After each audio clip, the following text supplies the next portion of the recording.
ازيكم عاملين ايه؟ يلا بينا كده ايه نعمل شوية فول بالطماطم، ما اقولكمش على طعامتهم.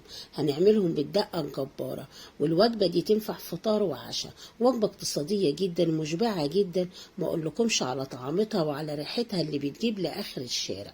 مع كده رغيف بلدي مع شوية بدنجان مخلل من اللي احنا عملناهم، ما اقولكمش احلى اكلة مشبعة جميلة جدا. طعم وريحة عمرك ما هتنسيهم. فأنا دايما أقول لكم إيه أهم من الشغل؟ تنظيم الشغل. يلا ننظم شغلنا ونسمي بالله. بسم الله الرحمن الرحيم.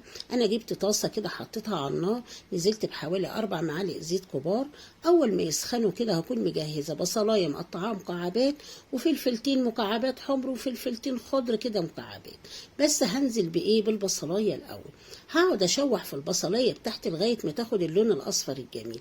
لازم تتشوح معاكي كويس وتتحمر كويس، لان دي هي اللي بتديك الريحه بقى اللي بيقولوا ايه الريحه الجميله دي اللي جايبه لاخر الشارع.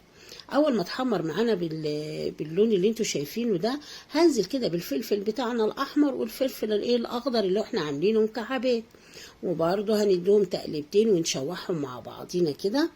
واول ما يتشوحوا معانا كويس هكون مجهزه معلقه صغيره توم مفروم. تمام كده. هنزل برضو بالمعلقه صغيره التوم كده ونقلبهم تقليبتين.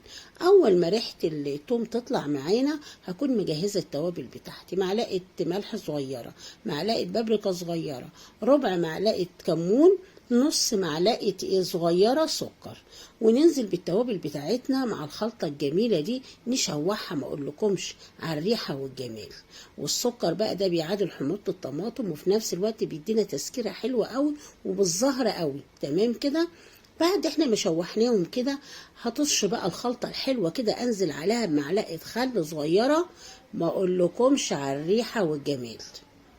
قاعد يا هاله بعد كده؟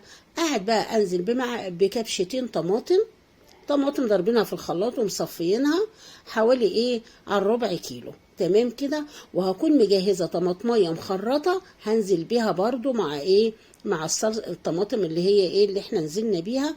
بس معلش الكاميرا فصلت معايا ما جابتش الطماطميه المخرطه. واول ما يتسبكوا معانا كويس قوي، ننزل بطبق الفول بتاعنا. ما اقولكمش على الحلاوه والجمال والطعامه والريحه الحلوه. يا ريت اللي ما حطيتليش اللايك تحط لي اللايك عشان فيديوهاتي توصل لكل الناس. وبعد ما احنا ننزل بالفول كده، هي بالظبط 3 دقايق وتطفي النار. ليه؟ احنا عايزين الفول بتاعنا كده يبقى الطماطم بتاعته جوسي كده، تعرفي تاكلي كده برغيف بلدي، تحسي بالحاجه كده جميله جوسي، ما يبقاش الفول بتاعك ناشف. تمام كده. واديكم شايفين شكل الفول تحفه تحفه، ريحه وطعم ونكهه، واكله مشبعه جدا مع شويه بدنجان مخلل. مش محتاجه حاجه تاني، مع رغيف عيش بلدي حلو كده، وهتاكلي احلى اكله. ويا ريت ما تنسوش تدعموني باللايك والاشتراك في القناه وتفعيل زر الجرس ليوصلكم كل جديد، عشان قناتي تكبر بيكم وليكم. وايه رايكم في الوجبه الجميله الاقتصاديه دي؟ وجبه حلوه جدا، اكله مشبعه وجميله، ريحه وطعم. وهقول لكم بالهنا والشفا. والاكله دي بتنفع في الفطار وفي العشاء، ومن الاكلات الجميله جدا اللي هتعمليها ومش هتنسي طعمها ابدا ابدا. وبالهنا والشفا، ومنتظر رايكم في التعليقات.